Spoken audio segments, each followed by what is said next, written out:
He likes to make other people look small, look bad, to make himself feel better and look better rather than just being better. Just being better. Suits season 1, episode 5, Bailout, 40 plus minutes of David and Goliath. Netflix, let's run it back. Welcome back to my channel. It's Liv, living life with locks and learning lessons along the way. Now this episode echoes previous episodes, and I would say there was one echoing in particular that became a running theme throughout this episode.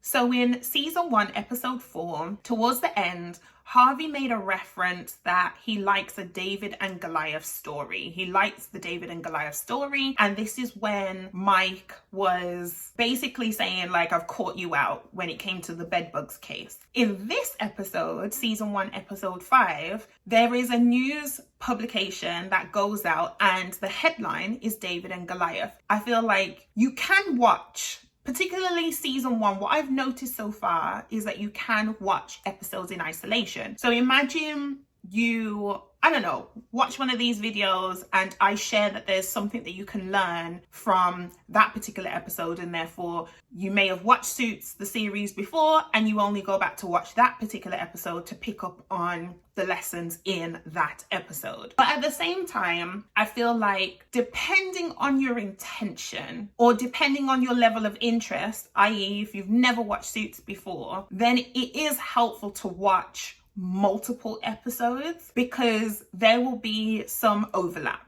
some crossover, some mention of one thing in one episode that follows on from something that was mentioned in a previous episode. And that's what this episode, season 1, episode 5, really highlighted. So because I listened quite intently to the dialogue, the script in season 1, episode 4, it enabled me to be able to hear references come up again in a subsequent episode, which is this one, season 1, episode 5. Now, throughout season 1, episode 5, there are these head-to-heads that happen throughout the episode, and it starts off with the Harvard song. So right at the beginning, the opening scene, again, not a specific case, but more a case of law firm drama. I think this is as the characters are being developed, there's more focus on the internal dynamics of all the characters. So Lewis comes in, starts singing the Harvard song, and he's making eye contact with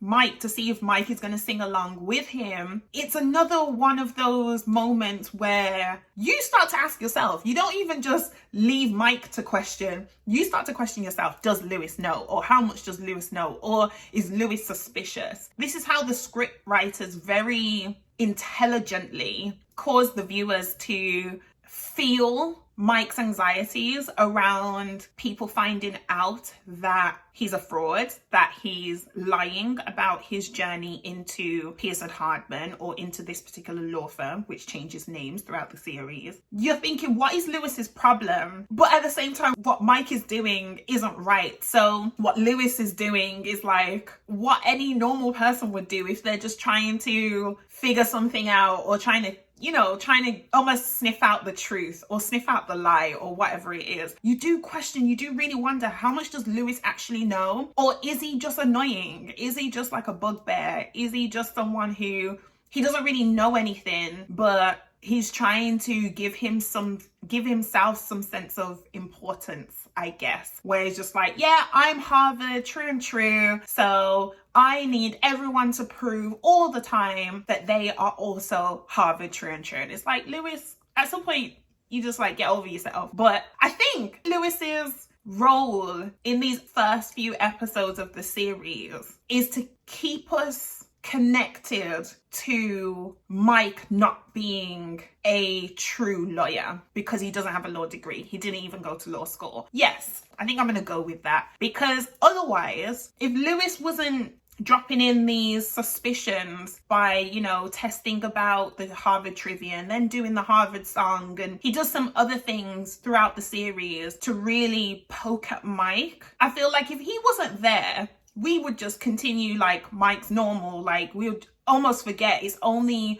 on the odd occasion when Mike may check himself or realize that there's certain things he cannot do, or there's certain places he needs to avoid. But I say otherwise, Lewis is there to keep the viewers, us, in check, keep us reminded that Mike is there under false pretenses. Lewis has a role, Lewis has a purpose, and you need to realize that early on, otherwise he could be very annoying for you. But I would say that's probably what his purpose is for the first few episodes, because you don't necessarily see Lewis really begin to evolve yet. There hasn't been focus around him and his story yet. Like, there are things coming up. The future wife he has, and the sister that he's got, and his earlier years, all of that stuff. There's so much to learn about Lewis. But I'd say in these opening episodes, this is his part. This is the part he plays. And so you need him, as annoying as he can be. Talking about the David and Goliath dynamic, I'd say you kind of have that between Harvey and Lewis, because Harvey seems to, I mean, I guess you could call it workplace banter, but I would definitely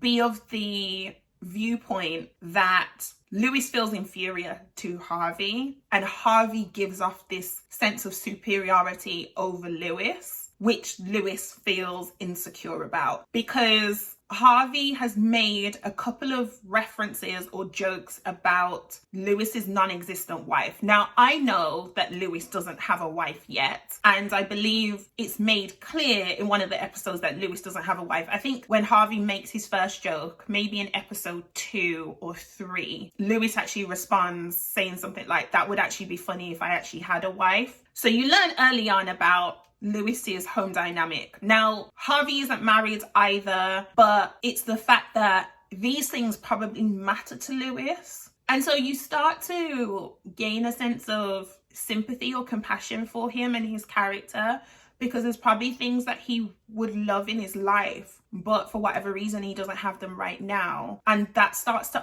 unravel. And so you start to see a kind of bullying side from Harvey, which is unattractive and unappealing. So whilst you can respect Harvey for how he is in his professional life, Harvey's bullying side softens you towards Lewis, if that makes sense. Lewis, in general, just taking Lewis in isolation could come across quite annoying for someone. Some people may relate to him, but he may be a bit annoying in the way in which he goes about things. But through the lens of Harvey, through experiencing Harvey, I feel like you naturally soften towards Lewis, because you're like, Harvey, that's going a bit too far. That's unfair. That is unnecessary. Like, you know that you have status and presence in the office. You do not need to rub it in Lewis's face. But Lewis doesn't do himself any favors by the way in which he manipulates people. He does a lot of going behind people's backs. Harvey will do something straight up in your face. He will make a maneuver, but he will tell you the truth to your face. Like, he's very direct. Whereas Lewis is a bit more secretive in the way that he attacks people or goes for people's careers. I feel like Harvey does it based on actual credibility, and Lewis does his attacks to make other people feel small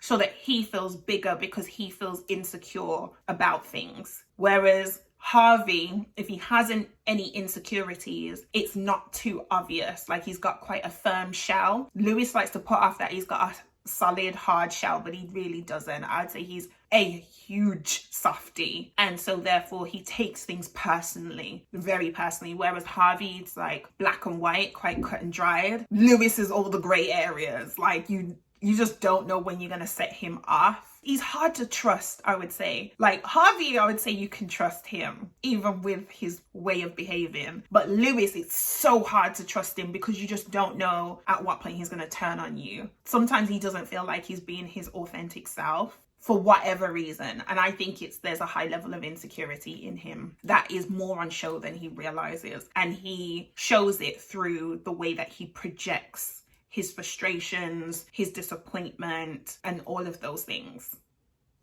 So moving forward to another David and Goliath dynamic in this episode is the case that actually becomes the main case. Again, I say that there are multiple cases happening at the same time, but I say the main case that you see is between Harvey's driver Ray, which is short for Raheem, and a taxi driver. I can't remember the taxi driver's name actually. I tried to get it down, but like you know, make a note, but I didn't really pick it up. I think his name wasn't said that many times in the episode for me to make note of it. The actor I've seen before in other things.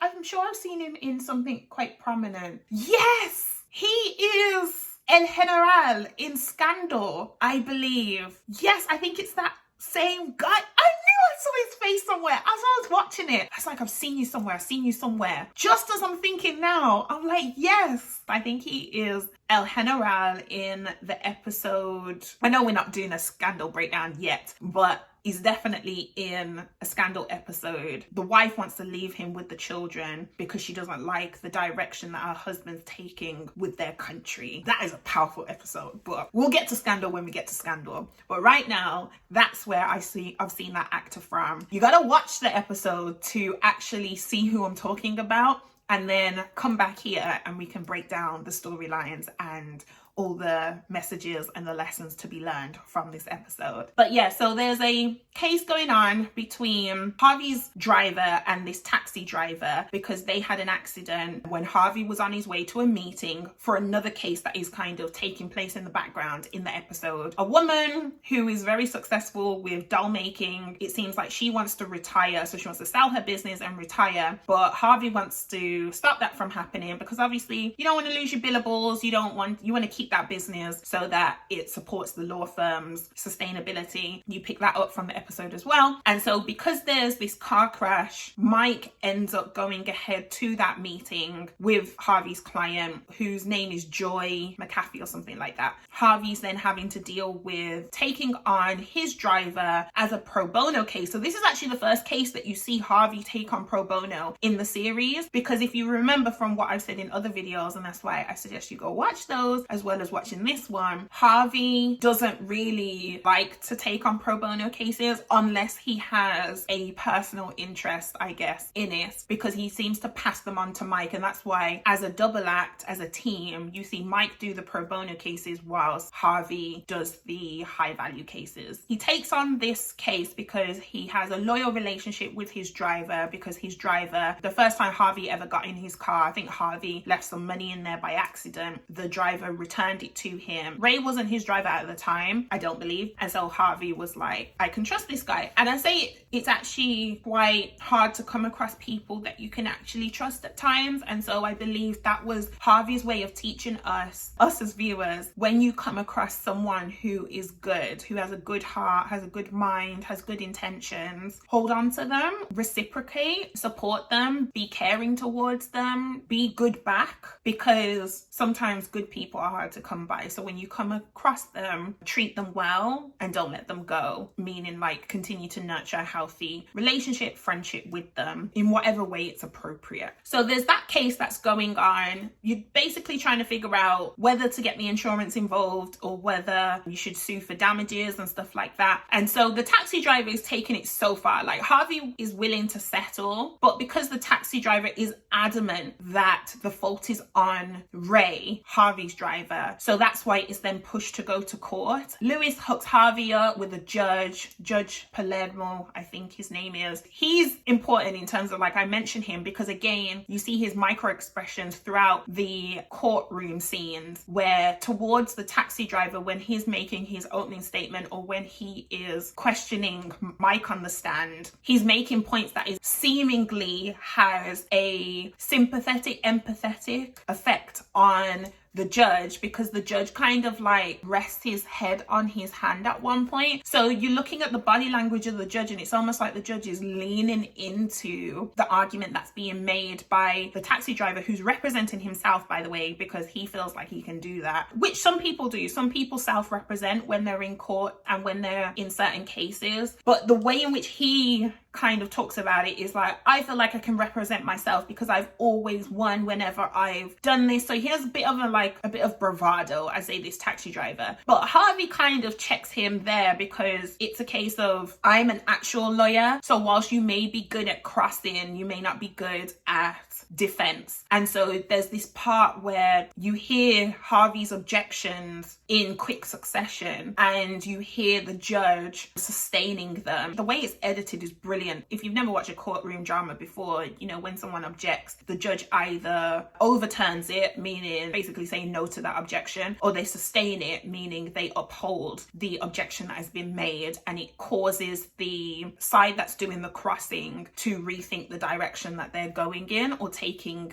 that cross in. In terms of like the David and Goliath dynamic, I think it first applies to Harvey's driver and the taxi driver, but then it switches between Harvey and the taxi driver because Harvey's representing his driver. So it's almost like, I'd say it goes from Ray being David and the taxi driver being Goliath. But then based on the news publication that comes out, which turns out that it's Lewis who fed the story to the publication. This is what I mean by Lewis is just sneaky. Sometimes it's hard to respect him or like him because he can be really sneaky. This is what I mean by he likes to make other people look small, look bad, to make himself feel better and look better rather than just being better. Just be better. Just be better, Lewis. That's what you want to say to the man sometimes. What that David and Goliath head-to-head looks like when you're in the courtroom scenes. The taxi driver's David and Harvey is Goliath based on the news publication and the way in which that case is moving forward. What you see in terms of how they come to an agreement when it's basically obvious that the taxi driver could be the one at fault, when he realizes that because he was in a rush himself to get somewhere because he wanted to pick up an achievement or something like that. And this is what I say, watch the episodes for the details and then come back here. When that becomes more apparent and he's almost backed into a corner with the defense that Harvey puts on, you see Harvey soften because Harvey likes to settle. I'd say Harvey likes a win-win situation. There are some times when he is like, he goes in and he plays poker, metaphorically, in cases at times. But what you do see in Harvey is these little snippets of him caring about the little man. He does care about David, whoever David is in any situation. What Harvey was showing us, I believe, or this is what I took from it, unless it's a win-win, it's going to be a lose-lose. Because even when you win, if the other person loses, you've lost something. And even if the other person wins, you lose. And so therefore, you've definitely lost something. I believe that Harvey tries to create win-win situations. That's why sometimes he likes to settle. Because obviously when it goes to a jury, it's then out of either side's hands. It's completely up to the jury. And therefore, it's like a third party decision that's been made on something that could have been settled between party number one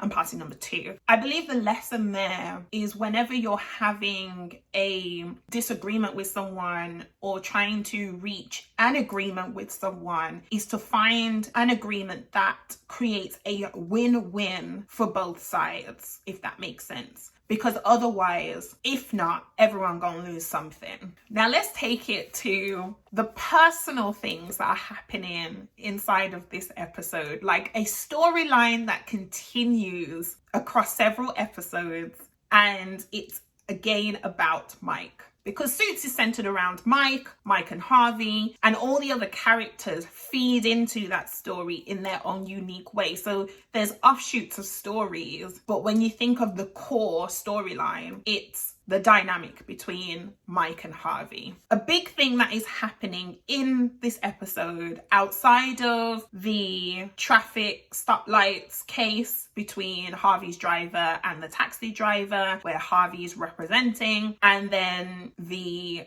dolls case where Harvey's trying to keep that business going, keep that business alive by convincing the client not to sell her business and retire, which is then going to impact billables, etc. So Harvey basically overwhelms her with her grandchildren, because the woman says that she wants to kind of work less hours because of her age, even though she's still very much dynamic and moving and active, but she wants to have more personal time to spend with her grandchildren. Then Harvey sneakily, when Harvey is sneaky, it's different to when Lewis is sneaky. Lewis is sneaky to his own teammates. And so that's why I don't like it. I don't agree with it, and it's pathetic. Harvey is sneaky in a way that's charming, and I say to drive towards a win, because, you know, Harvey likes a win. And so what he did was show, or gave his client an opportunity to experience what life would be like if she was to do exactly what she wants to do right now. And she was like, nah, I can't do this full time, because he basically overwhelms her with her grandchildren, and she's like, nah, they can't be like this. She don't say it like this, but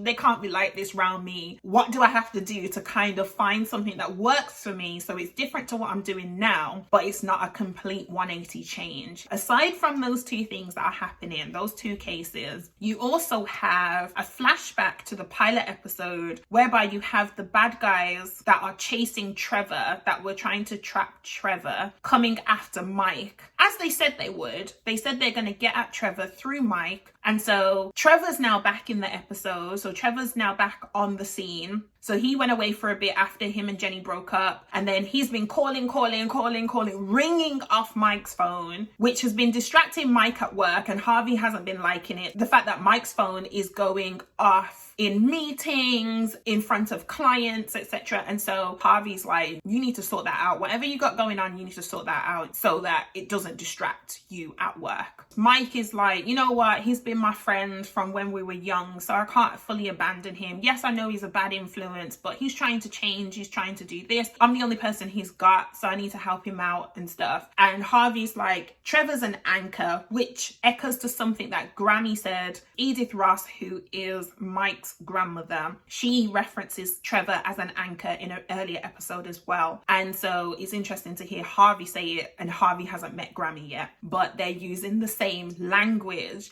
And this is why, again, listening to the script is so important, because you hear how different characters use the same word to describe the same person, and it allows you to know what that character profile is in the eyes of, in the view of other characters. It's psychological, because it almost makes you think as a viewer, yes, Trevor is an anchor. And so I think the lesson you can learn from there is, if you know someone in your real life that has similar or has the same characteristics as Trevor in this fictional TV series, it means that you could do a friendship audit and determine whether this person is serving you in a good way in your life. That's why I say there's lessons that you can take from a fictional series for your real life. See if you know people who present these same characteristics, good or bad, and do an audit for yourself and ask yourself, does my circle need to be cleansed? Or do I need to upgrade anything? Do I need to promote anyone? Do I need to demote anyone? Do I need to have boundaries? Real life is real life, and these situations could happen. It's just you feel like there's a level of detachment because the characters aren't real, but the situations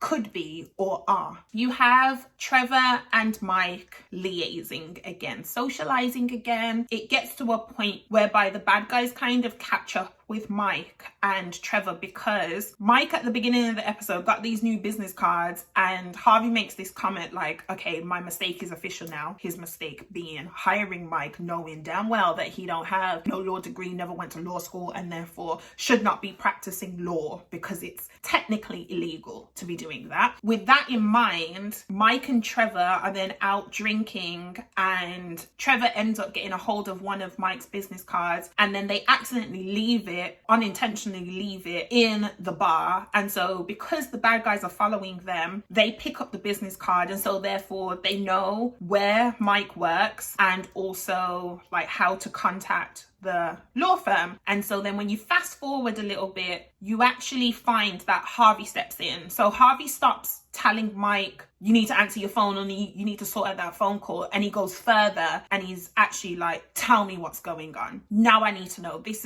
has gone on way too long. You're clearly not managing it. So I'm going to step in. Harvey knows it's Trevor, because Harvey mentions a few times in the series so far that he knows how to observe people. And he showed that in the pilot episode. So that's why I say there's been a lot of echoing, particularly in that first episode. So you could watch this episode in isolation, but it helps if you've watched previous episodes, because then things start to, like, you feel like you're investigating as well, and you start to pick up on things, or you pick up on things quicker, or you're able to join the dots. I'd say join the dots. Harvey does his thing. He steps in. He turns up to where the bad guys are holding Trevor hostage, and is basically like, I'll represent you if you leave Trevor and Mike alone. If I represent you, then that means you got attorney-client privilege, which means I can't turn against you as your attorney. You have Harvey making those strategic moves and it working out. And then towards the end of the episode,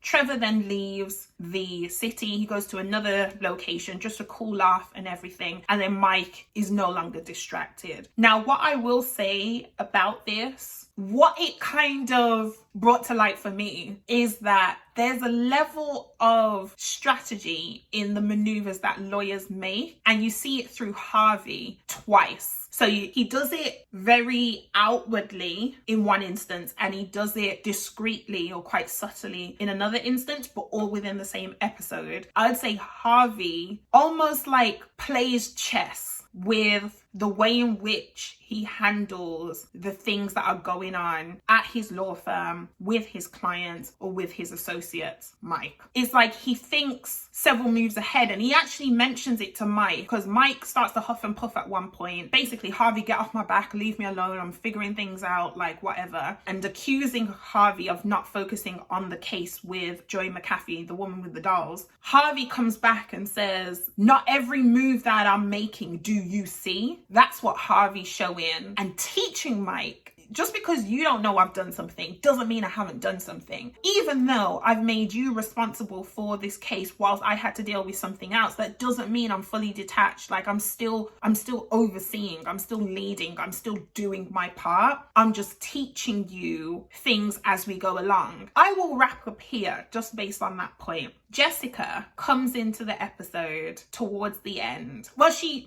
pops in and out of things, but she's in the episode towards the end to tell Harvey that she is proud or glad that he is finally mentoring Mike. And I think that was such a poignant point and part of the episode, because I've been talking about the importance of mentorship and leadership throughout these first few episodes, and how Harvey has been abdicating that part of his role, that part of his responsibility, and how Mike is to Harvey who Harvey is to Jessica. And I like the fact that Jessica has said it as part of the script, that she can see that Harvey is finally mentoring Mike. And in this line, she actually says mentoring the kid, which goes back to Mike being viewed as young and immature and inexperienced. But this didn't seem like derogatory. This felt quite jovial and almost endearing a little bit. Like, so she wasn't referring to Mike, the kid, to put him down, but just recognizing that Mike looks up to Harvey and Harvey has a duty to lead him. I did like that exchange because it kind of brought things round. It's like, okay, finally mentoring has been mentioned on headlines to Harvey, and Harvey's actually acting on it. Now, before I fully wrap up, I'm going to make a final point about